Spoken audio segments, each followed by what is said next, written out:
guys, we're going to be making yogurt today, and I was hoping to be able to make it with just sheep milk. However, I am out of just sheep milk, and now I am down to just a combination of sheep and skim cow milk, and then also lots of skim milk from my cow. Now the milk that I'm using today, like I said, is a combination of sheep and cow. How much sheep and how much cow, I have no idea. I didn't write it down. This milk was froze last July. It is now the end of January, so it's been in the freezer for about 6 months. Here come the noisy children.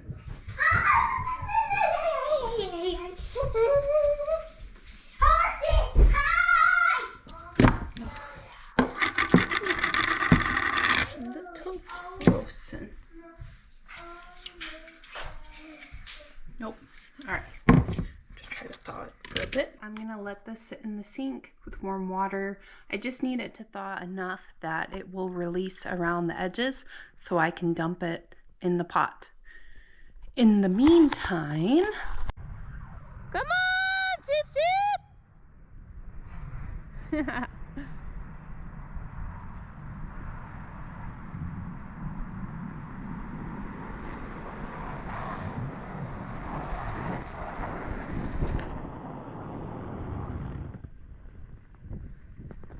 Hi, sheep. Hello, sheeps.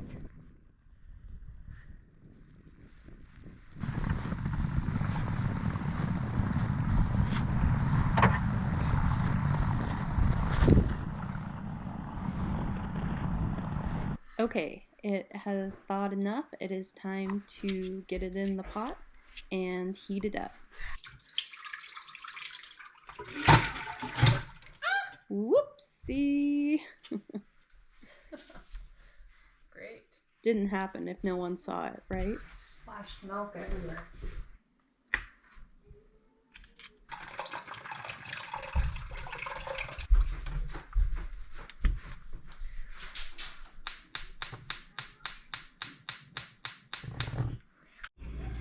Okay, so I have a couple things working against me here. So normally to incubate my yogurt, I just put it out in the dehydrator. It's really simple. I just put it in there, set it, and forget it until the next morning. But I just went out there to turn it on and get it warmed up, and it's not working. I have no idea what's wrong, but I guess now I will go back to my old method of keeping my yogurt warm.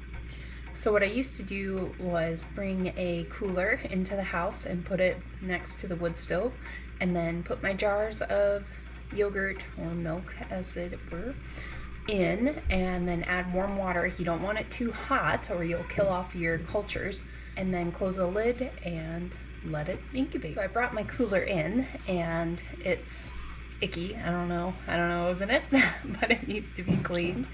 And I went to clean it. Well, can't do it. It's frozen, so I gotta let it warm up before I can clean it. So got a lot working against me today. So I think it's time for a little treat. This is a cookie bar that I made the other day with some homemade cream cheese. It's delicious. And shh, don't tell my kids. They're right upstairs. I'm not gonna share with them.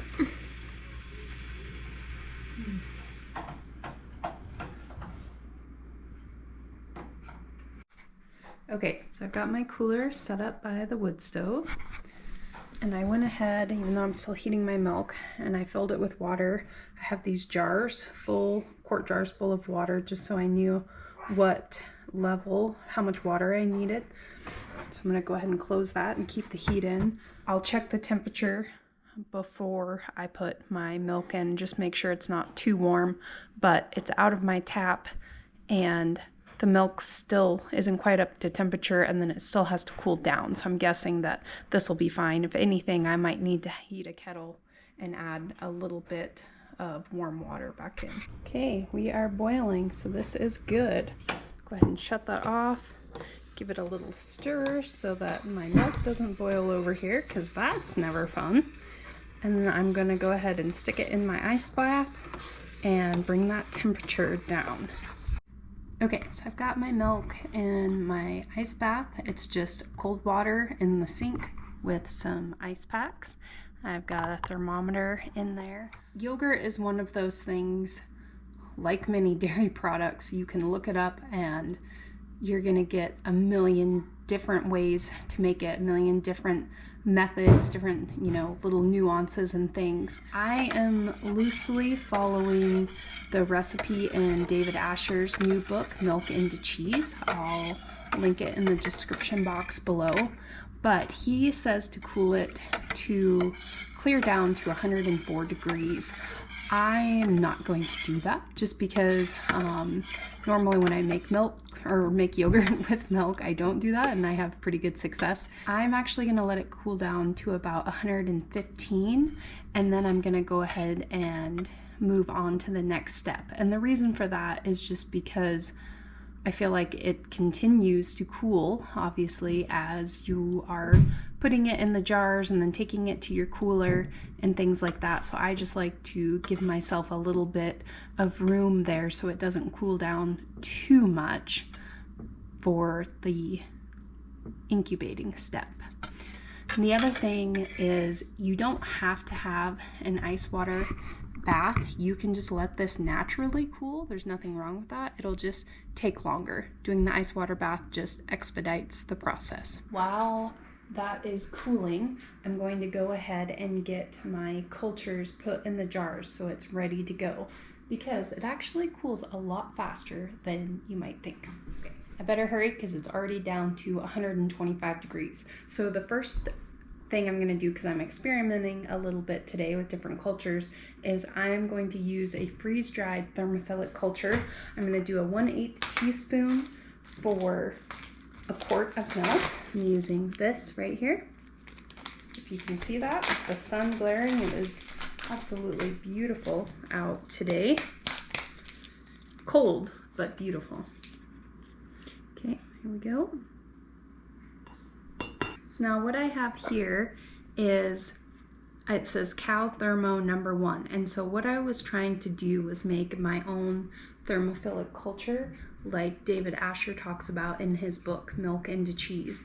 Now I wasn't really having what I'd call a success with that, but caveat here, I was using not fresh milk because I don't have any animals, no cows, no sheep in milk right now. So I was just using the milk I had in the fridge and frozen milk. So that's probably why it didn't work for me, but it doesn't mean you can't experiment anyway. So what I did with this was I made some clabber and then I heated it in the incubator to try to proliferate those heat-loving thermophilic bacteria to make a thermophilic culture. I'm going to use 2 teaspoons of this. You can see it's nice and thick. I'm going to just kind of pull the cream back a little bit. There's 1 and 2.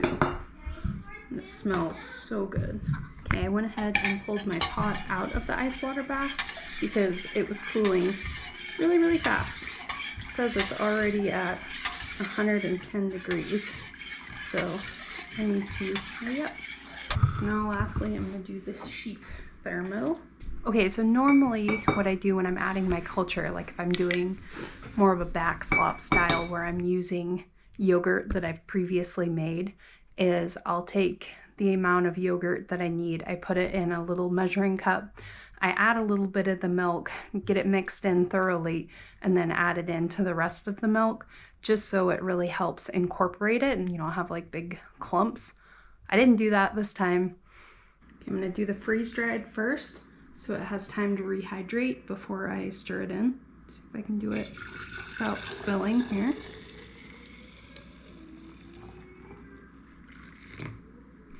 Nice long spoon here. Put these over there.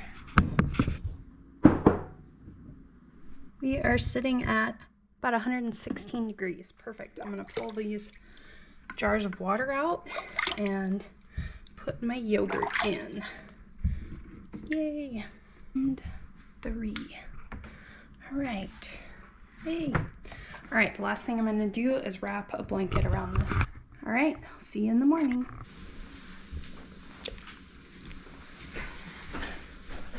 I photobombed you. Great, thank you for that. Couple little side notes here. So normally when I'm putting this in the incubator, I like to let it go about 8 hours and then it just naturally cools in the incubator. I put it in the fridge in the morning. This, it's the middle of the day, it's almost 11 o'clock.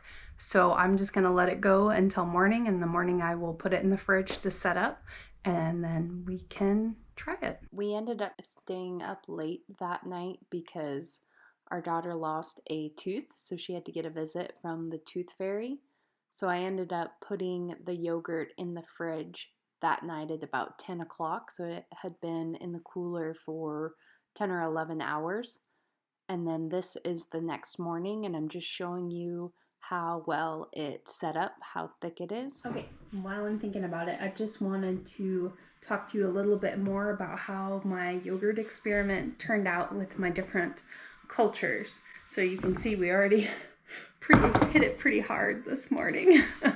We were all pretty excited to have yogurt again. I haven't made it in quite a long time. In the summertime, I really just go crazy with Clabber, but then once animals are dry, you know, that also kind of dries up. So yeah, back to yogurt for the winter. Okay, so first up, the freeze dried.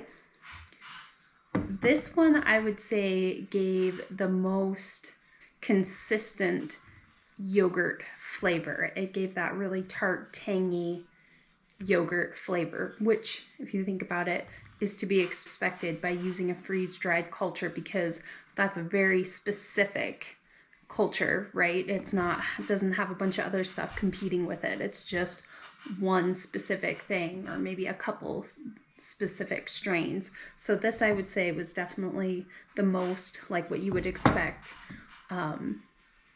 if you were used to a store-bought yogurt.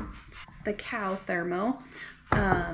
This one, it was good. Actually, both of these two were cultured with culture that I made myself. I used some Clabber, one with cow's milk and one with sheep milk, and I did adaptive fermentation, and all that means is that I, just did your normal Clabber at room temperature, and then I cultured them at a higher temperature to try to just get the thermophilic bacteria in there and kind of kill off the meso guys. So, and you can really see here the differences in the culture. So the cow thermo culture is very like clabbery or yogurty, where the sheep thermo, it really has whey on top of it. It really separated out and it got a much thicker curd. So I'll show you here.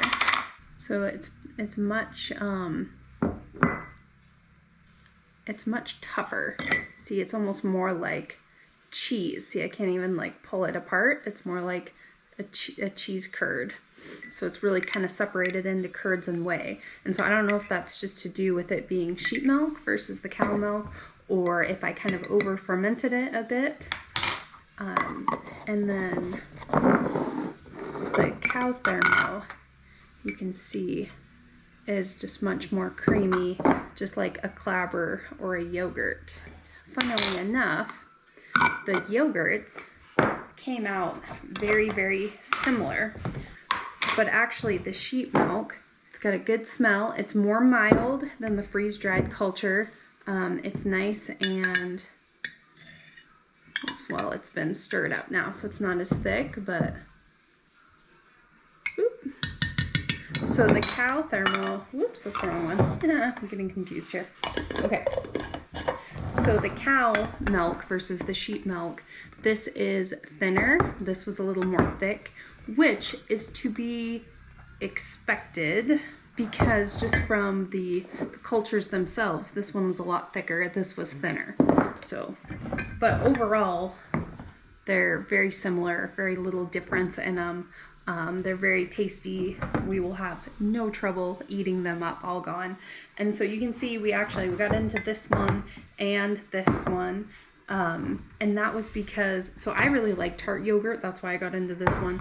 My daughter actually doesn't like it as tart. She likes it more mild. And so that's why she got into this one. So it's kind of to each their own, whatever you like. It's all delicious. It's all usable.